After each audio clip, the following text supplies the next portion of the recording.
मोदी सरकार पाकिस्तान का नाम लेने में क्यों कांप रही है? खुद प्रधानमंत्री नरेंद्र मोदी क्यों पाकिस्तान को लेकर इतने फुस हो गए हैं?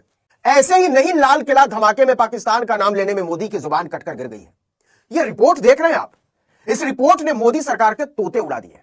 यह अमेरिकी सरकार की रिपोर्ट है। उसका एक विभाग है US China economic and security review commission, short में यूएससीसी कहते हैं। यूएस कांग्रेस के सामने पेश इस रिपोर्ट में देख लीजिए, ऑपरेशन सिंदूर का जिक्र करते हुए साफ साफ लिखा हुआ है कि 4 दिनों तक चले संघर्ष में पाकिस्तान ने भारत को हरा दिया। रिपोर्ट में विस्तार से इस बात का उल्लेख है कि पाकिस्तान ने चीनी हथियारों और खुफिया सहायता के दम पर भारत को धूल चटा दी। भारत ने हमेशा ऑपरेशन सिंदूर को अपनी रणनीतिक सफलता बताया है, जिसमें केवल सीमित नुकसान हुआ, लेकिन अमेरिका ने साफ तौर पर पाकिस्तान को जीत का श्रेय देते हुए भारत की क्षमताओं पर ही सवाल उठा दिया। ऐसे ही नहीं लाल किला धमाके में पाकिस्तान का नाम लेने में मोदी की जुबान कटकर गिर गई है। यह रिपोर्ट देख रहे हैं आप। इस रिपोर्ट ने मोदी सरकार के तोते उड़ा दिए। यह अमेरिकी सरकार की रिपोर्ट है। उसका एक विभाग है US China economic and security review commission, short में यूएससीसी कहते हैं। यूएस कांग्रेस के सामने पेश इस रिपोर्ट में देख लीजिए, ऑपरेशन सिंदूर का जिक्र करते हुए साफ साफ लिखा हुआ है कि 4 दिनों तक चले संघर्ष में पाकिस्तान ने भारत को हरा दिया। इतना ही नहीं, अमेरिका ने पहलगाम हमले को भी आतंकी हमला नहीं माना है। हमने एक वीडियो में पूछा था कि लाल किले और पहलगाम हमले को अंजाम देने की जिम्मेदारी पाकिस्तान के भीतर से कबूल किए जाने के बाद भी मोदी सरकार पाकिस्तान का नाम लेने में क्यों कांप रही है? खुद प्रधानमंत्री नरेंद्र मोदी क्यों पाकिस्तान को लेकर इतने फुस हो गए हैं? इसका पता अब चला है। अमेरिका पहलगाम हमले को तो आतंकी हमला तक नहीं मानता। आपको याद दिला दें कि 22 अप्रैल 2025 को जम्मू कश्मीर के अनंतनाग जिले के पास बैसरन घाटी के मैदान में पर्यटकों पर पाकिस्तान समर्थित आतंकियों ने निहत्थे सैलानियों को लाइन में खड़ा करके गोली मार दी थी। इसमें 26 निर्दोष नागरिक मारे गए थे। भारत सरकार ने इसे स्पष्ट रूप से आतंकी हमला बताते हुए पाकिस्तान को इसके लिए जिम्मेदार बताया था। इसके बाद ऑपरेशन सिंदूर हुआ, लेकिन 4 दिन के भीतर सिंदूर को नरेंद्र मोदी ने अचानक से रोक दिया था।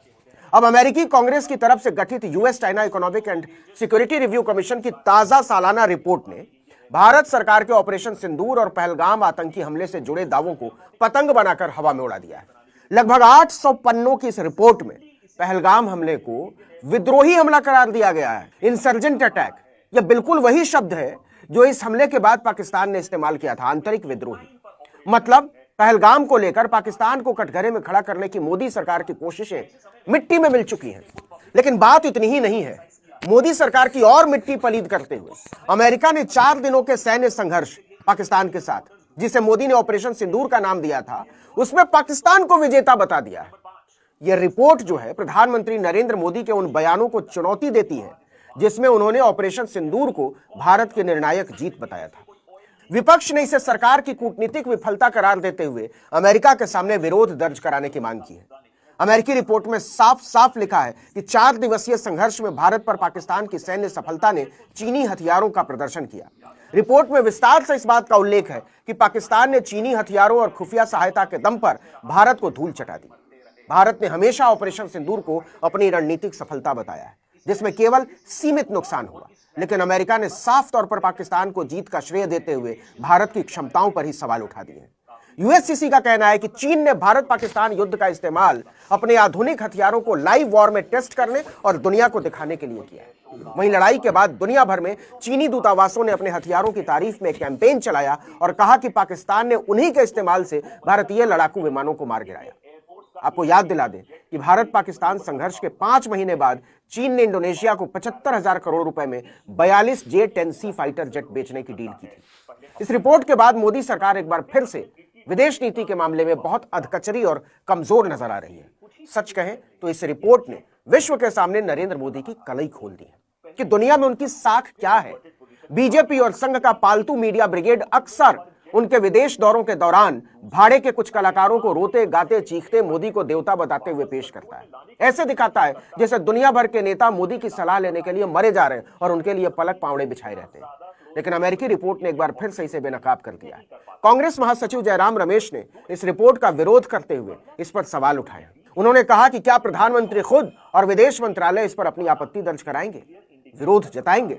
हमारी कूटनीति को एक और बड़ा झटका लगा है। इसे और समझने के लिए चलिए थोड़ा पीछे चलते हैं। जब पहलगाम हमला हुआ था 22 अप्रैल 2025 को, हमने बताया जम्मू कश्मीर के पहलगाम की बैसरन घाटी के मैदान में हुए घातक हमले में 26 निर्दोष पर्यटकों की हत्या ने दुनिया भर में आक्रोश पैदा किया था। यह 2008 के मुंबई हमलों के बाद भारत में नागरिकों पर सबसे बड़ा आतंकी हमला था। भारत ने पाकिस्तान पर सीमा पार आतंकवाद को बढ़ावा देने का आरोप लगाया, जबकि पाकिस्तान ने इसे घरेलू विद्रोह बताकर अंतर्राष्ट्रीय जांच की पेशकश की। अब मोदी की साख देखिए, सिर्फ 40 देशों ने लगभग इस हमले में भारत के साथ एकजुटता जाहिर की और ज्यादातर यूरोप, मध्य पूर्व, एशिया प्रशांत और लैटिन अमेरिका के देश थे। किसी भी ताकतवर देश ने इसके लिए पाकिस्तान को सीधे तौर पर जिम्मेदार नहीं ठहराया। अधिकांश ने तो पाकिस्तान का सीधा नाम लेने तक से परहेज किया। मोदी की वैश्विक साख का अंदाजा तो संयुक्त राष्ट्र ने ही दे दिया जब सुरक्षा परिषद ने पहलगाम हमले की सबसे कड़े शब्दों में निंदा तो की, लेकिन उसने इसके पीछे पाकिस्तान का नाम नहीं लिया। ओआईसी ने हमले की निंदा तो की, लेकिन इसके साथ ही भारत में मुसलमानों के दमन पर सवाल उठाया। अब सवाल है कि ऑपरेशन सिंदूर के बाद मोदी ने सांसदों, पूर्व राजदूतों और कथित कूटनीतिज्ञों के जो प्रतिनिधिमंडल दुनिया के अलग अलग हिस्सों में भेजे थे, वो क्या पिकनिक मनाने गए थे? लगता तो यही है। विदेश मंत्रालय ने संसद को बताया था कि 59 सदस्यों वाले 7 प्रतिनिधिमंडल मोदी ने अश्वमेध यज्ञ के लिए अलग अलग दिशाओं में भेजे थे। पता चला जाकर अंताक्षरी खेल रहे थे भाई लोग। इन प्रतिनिधिमंडलों ने कुल 32 देशों का दौरा किया। इन प्रतिनिधिमंडलों को 3 मुख्य काम सौंपे गए थे, सुनिएगा। 1, पहलगाम हमले के सबूत पेश करना। 2, ऑपरेशन सिंदूर को सटीक और संयमित कार्रवाई बताना। और 3, पाकिस्तान को दुनिया से अलग थलग करना। इनमें से एक के अध्यक्ष शशि थरूर थे। सबसे बड़ा वाला काम उन्हीं के हिस्से में था, अमेरिका में मोदी के नाम का डंका बजाना। लेकिन अमेरिका ने जो रिपोर्ट सामने रखी है वो बता रही है कि थरूर असल में लंका लगाकर आए थे। हमने उस समय भी एक रिपोर्ट बनाई थी कि इन प्रतिनिधिमंडलों को अंतर्राष्ट्रीय मीडिया ने कतई तवज्जो नहीं दी और अपना देसी एएनआई ही इन्हें कवर करता रहा। अमेरिकी मीडिया ने तो नोटिस तक नहीं लिया था। अब 6 महीने बाद पहलगाम को आतंकी हमला मानने से ही इनकार करने और ऑपरेशन सिंदूर में भारत पर पाकिस्तान की जीत दिखाने वाली अमेरिकी सरकार की रिपोर्ट आने के बाद एक बार फिर से सवाल उठ रहे हैं कि इस प्रतिनिधिमंडल ने किया क्या था, और इससे ज्यादा नरेंद्र मोदी का विदेश मंत्रालय क्या करता है? क्या करते हैं विदेश मंत्री? क्या ऐसे होते हैं विश्वगुरु जिनको होश ही ना हो कि दुनिया में चल क्या रहा है? हमले की निंदा तो की, लेकिन इसके साथ ही भारत में मुसलमानों के दमन पर सवाल उठाया। अब सवाल है कि ऑपरेशन सिंदूर के बाद मोदी ने सांसदों, पूर्व राजदूतों और कथित कूटनीतिज्ञों के जो प्रतिनिधिमंडल दुनिया के अलग अलग हिस्सों में भेजे थे, वो क्या पिकनिक मनाने गए थे? लगता तो यही है। विदेश मंत्रालय ने संसद को बताया था कि 59 सदस्यों वाले 7 प्रतिनिधिमंडल मोदी ने अश्वमेध यज्ञ के लिए अलग अलग दिशाओं में भेजे थे। पता चला जाकर अंताक्षरी खेल रहे थे भाई लोग। इन प्रतिनिधिमंडलों ने कुल 32 देशों का दौरा किया। इन प्रतिनिधिमंडलों को 3 मुख्य काम सौंपे गए थे, सुनिएगा। 1, पहलगाम हमले के सबूत पेश करना। 2, ऑपरेशन सिंदूर को सटीक और संयमित कार्रवाई बताना। और 3, पाकिस्तान को दुनिया से अलग थलग करना। इनमें से एक के अध्यक्ष शशि थरूर थे। सबसे बड़ा वाला काम उन्हीं के हिस्से में था, अमेरिका में मोदी के नाम का डंका बजाना।